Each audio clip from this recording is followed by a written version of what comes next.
Sebelum lanjut nonton video ini, jangan lupa subscribe, like, and share ke teman-teman kalian. Assalamualaikum warahmatullahi wabarakatuh. Selamat pagi anak-anak. Apa kabar semuanya? Semoga kalian semua dalam keadaan sehat dan selalu dalam lindungan Allah Subhanahu wa taala. Amin. Bertemu lagi hari ini dengan Bu Atik, dan hari ini kita akan belajar tema B, subtema 2, pembelajaran 3 dan 4. Hari ini kita akan mempelajari tentang hak dan kewajiban dalam masyarakat, kemudian yang kedua, jenis-jenis usaha dan kegiatan ekonomi, dan yang ketiga adalah teks dialog. Apakah kalian sudah siap untuk belajar? Baiklah, kita awali pelajaran kita hari ini dengan membaca basmalah bersama-sama. Bismillahirrahmanirrahim. Baik anak-anak, silahkan kalian buka buku paket kalian halaman 71. Sudah? Baik. Nah, pada halaman 71 kita akan mendapatkan sebuah cerita atau bacaan yang berjudul Membersihkan Sampah. Nah, isi dari bacaan tersebut adalah kegiatan masyarakat suatu kampung dalam mengatasi masalah sampah. Masyarakat melakukan musyawarah terlebih dahulu untuk mengatasi masalah sampah tersebut. Kemudian diputuskan diadakan kerja bakti untuk membersihkan lingkungan dari sampah. Menjaga kebersihan kampung atau menjaga kebersihan lingkungan itu adalah salah satu kewajiban kita sebagai warga masyarakat. Nah, dengan menjaga kebersihan tersebut, maka kita akan mendapatkan hak, yaitu kita akan mendapatkan lingkungan yang bersih dan juga nyaman. Nah, apa sih kewajiban dan hak itu? Nah, kewajiban adalah suatu yang harus dilakukan, sementara hak adalah sesuatu yang diterima setelah kita melaksanakan kewajiban. Antara hak dan kewajiban ini harus seimbang ya, sehingga akan tercapai sikap saling menghargai dan juga menghormati. Lalu apa saja contoh kewajiban dan hak kita sebagai warga masyarakat? Nah, di halaman 74 buku paket kalian, di situ sudah dijelaskan beberapa contoh tentang kewajiban sebagai warga masyarakat maupun contoh hak sebagai warga masyarakat. Kita lihat yuk. Kewajiban sebagai warga masyarakat itu apa saja contohnya? Yang pertama adalah menjaga kebersihan lingkungan tempat tinggal. Yang kedua, menjaga ketenangan dan ketertiban di lingkungan tempat tinggal. Kemudian yang ketiga, mengikuti kegiatan yang diadakan warga masyarakat. Yang keempat, menghormati dan menghargai tetangga dan warga masyarakat. Yang kelima, mengasihi dan saling membantu tetangga dan warga yang membutuhkan bantuan. Kemudian yang keenam, mematuhi aturan dan norma yang berlaku dalam masyarakat. Yang ketujuh, menjaga keamanan di lingkungan tempat tinggal. Dan yang kedelapan, berperan serta membangun dan meningkatkan kesejahteraan warga. Itu adalah beberapa contoh kewajiban kita sebagai warga masyarakat. Nah, setelah kita melakukan kewajiban, tentunya kita juga akan mendapatkan hak-hak kita sebagai warga masyarakat. Contohnya apa saja? Contohnya adalah yang pertama, hidup dengan tenang, aman, dan damai. Kemudian yang kedua, menjalankan ibadah dengan tenang sesuai keyakinan yang dimiliki. Yang ketiga, mendapat perlindungan hukum yang sama dengan warga lainnya.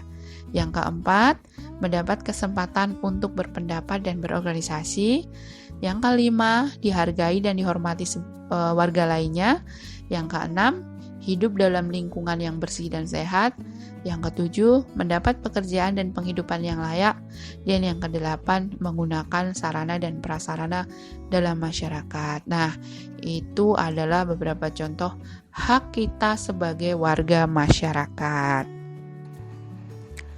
Nah, salah satu contoh hak kita dalam masyarakat itu adalah mengembangkan usaha untuk mendapatkan penghidupan yang layak.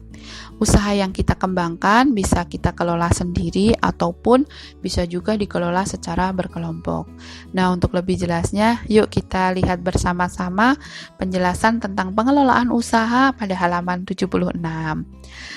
Pengelolaan usaha itu dibedakan menjadi dua. Yang pertama adalah usaha yang dikelola sendiri, dan yang kedua adalah usaha yang dikelola secara berkelompok.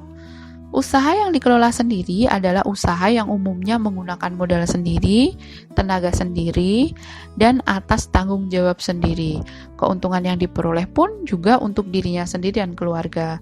Contoh usaha yang dikelola sendiri itu ada misalkan warung, toko kelontong, kemudian industri rumah tangga, kemudian mungkin juga pedagang kecil dan sebagainya. Itu adalah contoh beberapa usaha yang dikelola sendiri. Nah, kemudian untuk usaha yang dikelola secara berkelompok itu pengertiannya adalah usaha yang dilakukan secara bersama-sama, baik dalam hal modal, pengelolaan, maupun bagi hasil. Ada beberapa contoh kegiatan usaha yang dilakukan secara berkelompok. Contohnya yang pertama adalah firma. Firma adalah persekutuan untuk menjalankan usaha antara dua orang atau lebih dengan nama bersama. Pemilik firma terdiri atas beberapa orang yang bersekutu. Masing-masing anggota menyerahkan kekayaan pribadi sesuai dengan akta perusahaan. Itu adalah firma. Kemudian contoh yang kedua adalah persekutuan komanditer atau CV. CV merupakan persekutuan yang didirikan oleh satu orang atau beberapa orang. Masing-masing mempercayakan uang atau barangnya kepada orang yang menjalankan perusahaan. Jadi tidak semua orang itu memberikan modal, tetapi ada yang memberikan modal, tetapi ada juga yang mereka anggotanya itu yang menjalankan perusahaan seperti itu. Kemudian yang ketiga adalah perseroan terbatas atau PT. PT adalah organisasi usaha yang memiliki badan hukum resmi, dimiliki oleh minimal 2 orang dengan tanggung jawab yang berlaku pada perusahaan. Kemudian yang keempat adalah koperasi. Koperasi merupakan badan usaha yang menganut asas kekeluargaan. Tujuannya adalah untuk menyejahterakan anggotanya. Keuntungan yang diperoleh dari koperasi akan dibagikan kepada seluruh anggotanya. Keuntungan ini disebut sebagai sisa hasil usaha atau SHU. Kemudian modal koperasi itu berasal dari para anggotanya. Contoh berikutnya adalah badan usaha milik negara atau BUMN. BUMN adalah perusahaan milik negara yang dimiliki pemerintah sebuah negara. Untuk BUMN di Indonesia, contohnya adalah PT PLN, PT KAI atau Kereta Api Indonesia, PT Pertamina, PT Pos Indonesia, PT Kimia Farma, dan sebagainya. Masih banyak lagi contoh badan usaha milik negara ini. Nah, bagaimana anak-anak sudah bisa membedakan antara usaha yang dikelola sendiri maupun usaha yang dikelola secara kelompok? Nah, baik usaha yang dikelola sendiri maupun usaha-usaha yang dikelola secara berkelompok itu tidak lepas dari yang namanya kegiatan ekonomi. Kegiatan ekonomi ini meliputi kegiatan produksi, kegiatan distribusi, dan juga kegiatan konsumsi. Nah, apa itu perbedaannya kegiatan produksi, kegiatan distribusi, dan kegiatan konsumsi? Kita bisa lihat ada di halaman 80 dan juga halaman 81. Kegiatan produksi adalah kegiatan menghasilkan barang atau jasa untuk memenuhi kebutuhan. Contohnya, seorang tukang jahit itu menjahit baju, kemudian seorang pengrajin rotan bisa menghasilkan kursi, kemudian pabrik roti yang memproduksi roti, dan sebagainya. Nah, pihak-pihak atau orang-orang yang melakukan kegiatan produksi ini disebut sebagai produsen. Kemudian untuk kegiatan distribusi itu adalah kegiatan menyalurkan barang hasil produksi, misalkan saja melalui warung, toko, pasar, ataupun para pedagang, kemudian kurir yang mengantar produk dari pabrik kemudian untuk dijual ke pasar dan sebagainya. Itu adalah disebut sebagai kegiatan distribusi. Nah, orang yang melakukan kegiatan distribusi ini disebut sebagai distributor. Kemudian yang ketiga adalah kegiatan konsumsi. Kegiatan konsumsi ini adalah kegiatan menggunakan atau memakai barang hasil produksi. Misalkan saja kita makan di restoran, atau kita membeli baju, kita membeli roti untuk dimakan, dan sebagainya. Itu adalah contoh kegiatan konsumsi. Nah, orang-orang yang melakukan kegiatan konsumsi ini disebut sebagai konsumen. Bagaimana anak-anak? Sudah cukup jelas ya tentang pengelolaan usaha dan juga kegiatan ekonomi. Nah, kalau sudah, kita lanjutkan pelajaran kita. Silahkan kalian buka buku kalian halaman 82. Di halaman 82 itu terdapat cerita dengan judul Tanggung Jawab Menjaga Adik. Sudah kalian baca ceritanya? Nah, kalau sudah, yuk kita lanjutkan pelajarannya.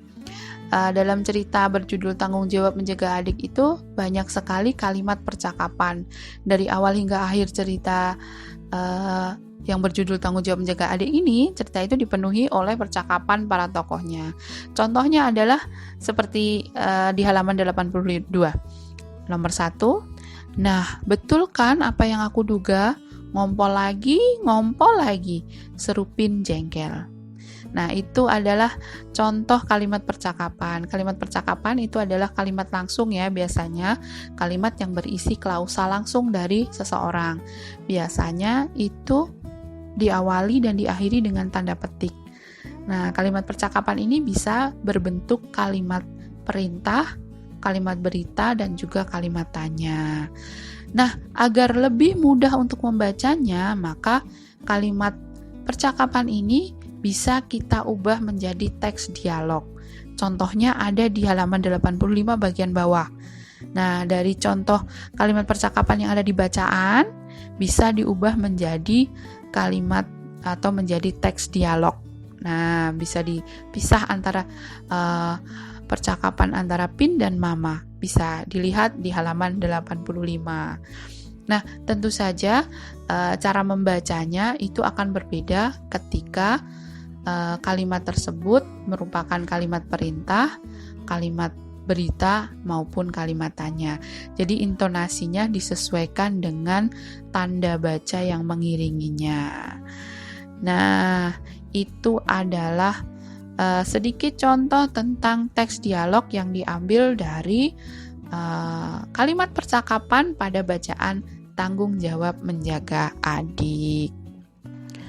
Baik anak-anak, itu tadi penjelasan dari Bu Atik untuk hari ini tentang hak dan kewajiban dalam masyarakat, kemudian jenis-jenis usaha dan kegiatan ekonomi serta teks dialog. Nah, untuk tugas hari ini silahkan kalian jawab pertanyaan-pertanyaan berikut ini.